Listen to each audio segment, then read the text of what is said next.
Hello everyone, स्वागत है आप सभी का स्टडी राइज यूट्यूब चैनल पर। तो हमारी यूपी टेट सुपर टेट की क्लासेस चल रही हैं। ये है प्रैक्टिस सेट नंबर 13। जिसने 12 नहीं देखे हैं तो वो लोग प्लेलिस्ट में जाकर देख सकते हैं। एक अलग से प्लेलिस्ट बनी है यूपी टेट और सुपर टेट, तो आप वहाँ से जाकर भी चेकआउट कर सकते हैं। तो चलिए फिर आज की वीडियो स्टार्ट करते हैं। तो आज का जो हमारा क्वेश्चन है क्वेश्चन नंबर 71। तो ये सामाजिक अध्ययन एवं पर्यावरण से लिए गए प्रश्न हैं। तो इसमें क्वेश्चन नंबर 71 है, निम्नलिखित में से किसे मृतकों का टीला नाम से जाना जाता है? तो हड़प्पा है, मोहनजोदड़ो है, कालीबंगा है या फिर बनवाली है। तो निम्नलिखित में से किसे मृतकों का टीला कहा जाता है? तो किसको कहा जाता है? ये कहा जाता है ऑप्शन नंबर बी, मोहनजोदड़ो को कहा जाता है। तो मोहनजोदड़ो शब्द का अर्थ सिंधी भाषा में क्या होता है? ये होता है मृतकों का टीला। ठीक है, तो इसका जो सही है ये है ऑप्शन नंबर बी, इसमें राइट आंसर होगा। अगला है क्वेश्चन नंबर 72। दिल्ली का लाल किला किसने बनवाया? अकबर, शाहजहां, जहांगीर या फिर शेरशाह। तो दिल्ली का जो लाल किला है ये किसने बनवाया है? ये मुगल बादशाह शाहजहां ने बनवाया।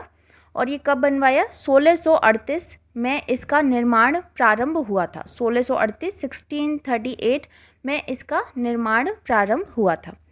अगला है क्वेश्चन नंबर 73। इनमें से कौन अलीपुर बम केस में शामिल थे? अरविंद घोष, पीसी बनर्जी, बिपिन चंद्रपाल या फिर चंद्रशेखर आज़ाद। तो कौन थे अलीपुर बम केस में शामिल? तो इसमें जो सही है ये ऑप्शन नंबर ए हो जाएगा, यानी कि अरविंद घोष थे। तो अरविंद घोष ये अलीपुर बम केस में शामिल क्रांतिकारी थे। तो इसमें जो सही है ये ऑप्शन नंबर ए। अगला है क्वेश्चन नंबर 74। कौन सी पर्वत श्रेणी हमारी उत्तरी सीमाओं की प्रकृति दीवार का काम करती है? तो अरावली है, हिमालय है, विंध्य है या फिर सतपुड़ा है। तो कौन सी पर्वत श्रेणी है जो कि हमारी उत्तरी सीमाओं की प्रकृति दीवार का काम करती है? तो 74 का जो सही आंसर है ये ऑप्शन नंबर बी हो जाएगा, यानी कि हिमालय। तो इसमें हिमालय पर्वत श्रेणी ये भारत की उत्तर दिशा में स्थित है, जो उत्तरी सीमाओं की रक्षा करने में सहायक है। इसमें सही आंसर ऑप्शन नंबर बी हो जाएगा। अच्छा, अगला है क्वेश्चन नंबर 75। भारत में शंकुधारी वन कहाँ पाए जाते हैं? मध्य प्रदेश में, सतपुड़ा पहाड़ियाँ या फिर हिमालय या फिर राजस्थान। तो बताइए इसमें क्या राइट आंसर होगा? भारत में जो शंकुधारी वन है ये कहाँ पाए जाते हैं?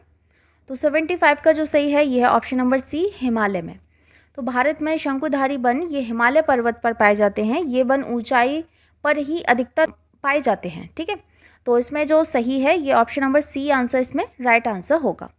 अगले प्रश्न की ओर बढ़ते हैं, क्वेश्चन नंबर 76।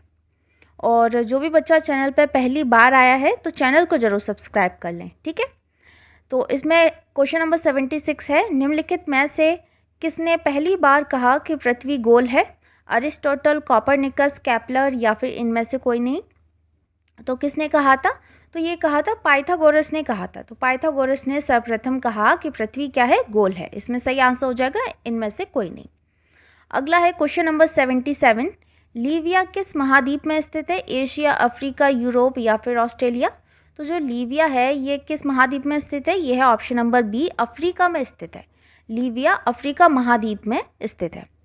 अगला है क्वेश्चन नंबर 78। भारत में कार्यकारिणी निम्नलिखित के प्रति प्रत्यक्ष रूप से उत्तरदायी होती है? तो राष्ट्रपति के प्रति, न्यायपालिका, जनता या फिर विधानमंडल। तो ये है भारत में कार्यकारिणी ये प्रत्यक्ष रूप से विधानमंडल के प्रति उत्तरदायी होती है। किसके प्रति उत्तरदायी होती है? विधानमंडल के प्रति उत्तरदायी होती है। तो इसमें 78 का राइट आंसर है ऑप्शन नंबर डी। अगला है क्वेश्चन नंबर 79। गुर्जरा लघु शिलालेख जिसमें अशोक का नामोल्लेख किया गया है कहाँ स्थित है? उत्तर प्रदेश के मिर्ज़ापुर ज़िले में, मध्य प्रदेश के दतिया ज़िले में, राजस्थान के जयपुर ज़िले में या फिर बिहार के चंपारण ज़िले में। तो ये गुर्जरा लघु शिलालेख है जिसमें अशोक का नामोल्लेख किया गया है। ये कहाँ पर स्थित है? तो ये है option number B, Madhya Pradesh के दतिया ज़िले में। मध्य प्रदेश के दतिया जिले में। तो गुर्जरा लघु शिलालेख ये मध्य प्रदेश के दतिया जिले में अवस्थित है।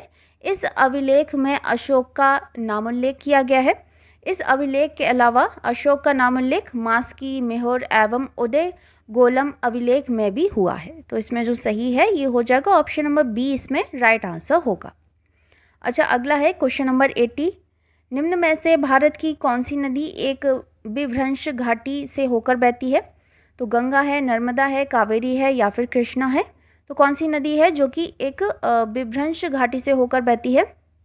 तो ये है ऑप्शन नंबर बी, नर्मदा नदी। तो नर्मदा नदी जो है यह विभ्रंश घाटी से होकर बहती है। ये डेल्टा नहीं बनाती, बल्कि ये क्या बनाती है?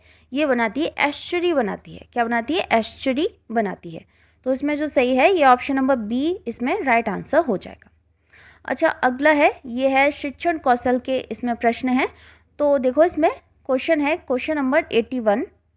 शिक्षण की प्रक्रिया के अंग होते हैं शिक्षक, शिक्षार्थी, पाठ्यक्रम या फिर ये सभी। तो शिक्षण कौशल में से प्रश्न लिए गए हैं। तो इसमें बताइए राइट आंसर क्या होगा? शिक्षण की प्रक्रिया के अंग होते हैं तो कौन कौन से होते हैं? शिक्षक, शिक्षार्थी, पाठ्यक्रम या फिर ये सभी। तो 81 का जो सही आंसर है ये ऑप्शन नंबर डी हो जाएगा। तो शिक्षक, शिक्षार्थी और पाठ्यक्रम ये शिक्षण की प्रक्रिया के महत्वपूर्ण अंग होते हैं। इनके बिना शिक्षण प्रक्रिया संभव ही नहीं है। तो इसमें जो सही है ये ऑप्शन नंबर डी इसमें राइट आंसर होगा। अगला है क्वेश्चन नंबर 82। शिक्षण अधिगम प्रक्रिया की दृष्टि से एक अच्छा शिक्षक वह है जो कक्षा में बातचीत रोकने में सफल हो जाता है, बातें करने वाले को दंडित करता है, उदासीन है या फिर जो सोचता है कि बातचीत को सीखने के संसाधन के रूप में उपयोग किया जा सकता है। तो बताइए इसमें 82 का राइट आंसर क्या होगा? तो शिक्षण अधिगम प्रक्रिया की दृष्टि से एक अच्छा शिक्षक वह होता है जो यह सोचता है कि बातचीत को सीखने के संसाधन के रूप में उपयोग किया जा सकता है। तो इसमें जो सही है ये ऑप्शन नंबर डी आंसर इसमें राइट आंसर होगा। यानी कि शिक्षण अधिगम प्रक्रिया ये इस बात पर बल देती है कि सीखने हेतु अधिक से अधिक साधनों का प्रयोग किया जाना चाहिए। अतः जो यह सोचता है कि बातचीत को सीखने के संसाधन के रूप में उपयोग किया जा सकता है वह एक अच्छा शिक्षक होगा। तो इसमें जो सही है ये ऑप्शन नंबर डी आंसर इसमें राइट आंसर होगा। अगला है क्वेश्चन नंबर 83। आजकल पाठ्यक्रम सहगामी क्रियाओं में राष्ट्रीय सेवा योजना को मुख्य स्थान दिया जा रहा है। एक विद्यार्थी के रूप में आप इसे क्या लेंगे? यह सामाजिक दायित्व की भावना उत्पन्न करती है या फिर इससे प्रदेश में कुछ नंबर मिल जाते हैं, यह श्रम के प्रति आस्था उत्पन्न करता है या फिर इससे राष्ट्रीय भावना का विकास होता है। तो 83 का देखो जो सही है ये हो जाएगा। इसमें क्वेश्चन क्या बोल रहा है? आजकल पाठ्यक्रम सहगामी क्रिया में राष्ट्रीय सेवा योजना को मुख्य स्थान दिया जा रहा है। एक विद्यार्थी के रूप में आप इसे क्या लेंगे? तो इसमें जो सही है ये ऑप्शन नंबर सी हो जाएगा। यह श्रम के प्रति आस्था उत्पन्न करता है। ठीक है, 83 का इसमें सी आंसर दिया गया है। अच्छा, अगला है क्वेश्चन नंबर 84। उच्च शिक्षा के स्तर पर शिक्षक की भूमिका क्या है? विद्यार्थियों को सूचना प्रदान करना, विद्यार्थियों में स्वाध्याय को प्रोत्साहित करना, विद्यार्थियों में स्वस्थ प्रतिस्पर्धा को प्रोत्साहन देना या फिर अपनी समस्याएं हल करने में विद्यार्थियों की मदद करना। तो उच्च शिक्षा के स्तर पर शिक्षक की भूमिका क्या होती है? तो ये होती है ऑप्शन नंबर बी, विद्यार्थियों में स्वाध्याय को प्रोत्साहित करना। तो उच्च शिक्षा में स्वाध्याय की भूमिका अधिक महत्वपूर्ण है। इस स्तर पर शिक्षक विद्यार्थियों को स्वाध्याय के लिए प्रोत्साहित करने पर अधिक ध्यान देता है। तो इसमें जो सही है ये ऑप्शन नंबर बी आंसर इसमें राइट आंसर होगा। अगला है क्वेश्चन नंबर 85।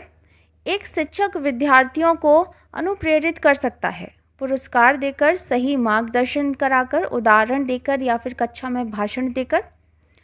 तो ये है ऑप्शन नंबर ए, पुरस्कार देकर। एक शिक्षक विद्यार्थियों को अनुप्रेरित कर सकता है तो पुरस्कार देकर। एक शिक्षक विद्यार्थियों को उनके द्वारा किए गए उचित कार्यों के लिए पुरस्कृत कर उन्हें अनुप्रेरित कर सकता है। तो इसमें जो सही है ये ऑप्शन नंबर ए इसमें राइट आंसर होगा। अगला है क्वेश्चन नंबर 86। एक शिक्षक विद्यार्थियों में सामाजिक मूल्यों को विकसित कर सकता है। तो महान व्यक्तियों के बारे में बोलकर विकसित कर सकता है या फिर अनुशासन की अनुभूति को विकसित कर सकता है या आदर्श रूप से बर्ताव कर कर या फिर उन्हें अच्छी कहानियाँ सुनाकर। तो जो एक शिक्षक है वह विद्यार्थी में सामाजिक मूल्यों को कैसे विकसित करेगा? तो बताइए 86 का राइट आंसर क्या होगा? ये हो जाएगा ऑप्शन नंबर सी, आदर्श रूप से बर्ताव कर कर। ठीक है, एक शिक्षक विद्यार्थियों में सामाजिक एवं नैतिक मूल्यों का विकास कर सकता है यदि वह स्वयं उन गुणों को स्वयं में विकसित करे और स्वयं के व्यवहार में उन गुणों का समावेश करे। तो इसमें जो सही है ये ऑप्शन नंबर सी आंसर इसमें राइट आंसर होगा। अगला है क्वेश्चन नंबर 87। शिक्षण अधिगम प्रक्रिया में व्यक्तिगत रूप से ध्यान देना महत्वपूर्ण है क्योंकि बच्चों की विकास दर भिन्न होती है और वे भिन्न तरीकों से सीख सकते हैं। शिक्षार्थी हमेशा समूहों में ही बेहतर सीखते हैं, या फिर शिक्षक प्रशिक्षण कार्यक्रमों में ऐसा ही बताया गया है, या इससे प्रत्येक शिक्षार्थी को अनुशासित करने के लिए शिक्षकों को बेहतर अवसर मिलते हैं। तो प्रश्न क्या कह रहा है हमसे, शिक्षण अधिगम प्रक्रिया में व्यक्तिगत रूप से ध्यान देना महत्वपूर्ण है क्योंकि, तो इसमें जो सही है ये ऑप्शन नंबर ए हो जाएगा, यानी कि बच्चों की विकास दर भिन्न होती है और वे भिन्न तरीकों से सीख सकते हैं। तो इसमें बच्चों की विकास दर भिन्न होती है और वे भिन्न तरीकों से सीख सकते हैं। जैसे विकास की गति शैशवावस्था एवं किशोरावस्था में तीव्र रहती है किंतु बाल्यावस्था में मंद पड़ जाती है। अतः शिक्षण अधिगम प्रक्रिया में व्यक्तिगत रूप से ध्यान देना महत्वपूर्ण है। तो 87 का जो सही है ये ऑप्शन नंबर ए आंसर इसमें राइट आंसर होगा। अगला है क्वेश्चन नंबर 88। वर्तमान में अध्ययन की अत्यधिक प्रभावी विधि है, तो कौन सी है? स्वतः अध्ययन, आमने सामने अध्ययन, ई लर्निंग या फिर मिश्रित अध्ययन। तो यह है option number C, e learning. तो वर्तमान में अध्ययन की अत्यधिक प्रभावी विधि क्या है? यह है ई लर्निंग है, जो अधिकांश इंस्टीट्यूटों द्वारा अपने छात्रों को शिक्षा देने के लिए प्रयोग की जा रही है। तो इसमें जो सही है ये ऑप्शन नंबर सी आंसर इसमें राइट आंसर होगा। अगला है क्वेश्चन नंबर 89। शिक्षण अधिगम प्रक्रिया को प्रारंभ करने से पहले एक कुशल अध्यापक को क्या करना चाहिए? शिक्षण अधिगम प्रक्रिया को प्रारंभ करने से पहले एक कुशल अध्यापक को क्या करना चाहिए? छात्रों को दंडित करना चाहिए, चुटकुले सुनाने चाहिए, अधिगम परिस्थितियाँ उत्पन्न करनी चाहिए या फिर आराम करना चाहिए। तो देखो इसमें 89 का राइट आंसर क्या होगा?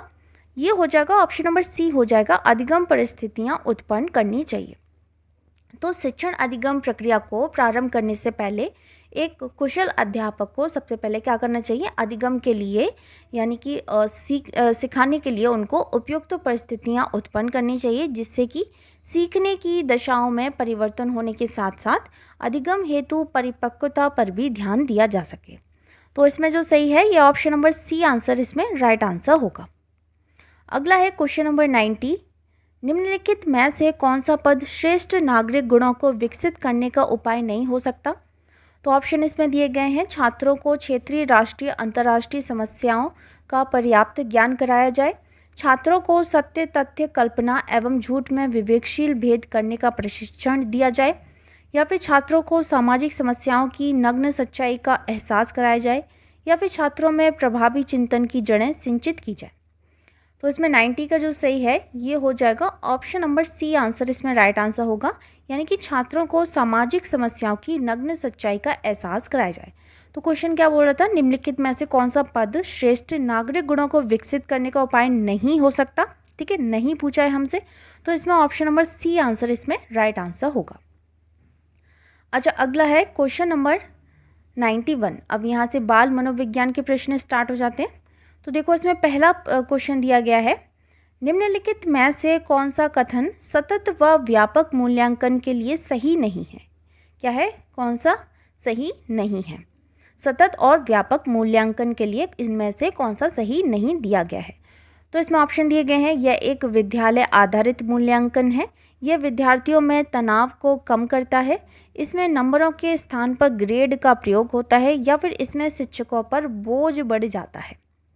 तो 91 का राइट आंसर क्या होगा? ये हो जाएगा ऑप्शन नंबर डी हो जाएगा, है ना। इसमें क्या बोल रहा था? सतत व व्यापक मूल्यांकन के लिए सही नहीं है, तो ये कौन सा हो जाएगा? ऑप्शन नंबर डी आंसर इसमें राइट आंसर होगा। इसमें शिक्षकों पर बोझ बढ़ जाता है, ऐसा तो नहीं है ना। तो सतत एवं व्यापक मूल्यांकन ये केंद्रीय शैक्षिक शिक्षा परिषद द्वारा कक्षा 6 से 10 तक के विद्यार्थियों के मूल्यांकन की एक प्रक्रिया है। इसकी विशेषताएं निम्न है। विद्यालय आधारित मूल्यांकन विद्यार्थियों के तनाव को कम करता है। नंबरों के स्थान पर विद्यार्थियों को ग्रेड दिया जाता है। तो इसमें जो सही हो जाएगा ये हो जाएगा ऑप्शन नंबर डी आंसर इसमें राइट आंसर होगा। अगला है क्वेश्चन नंबर 92।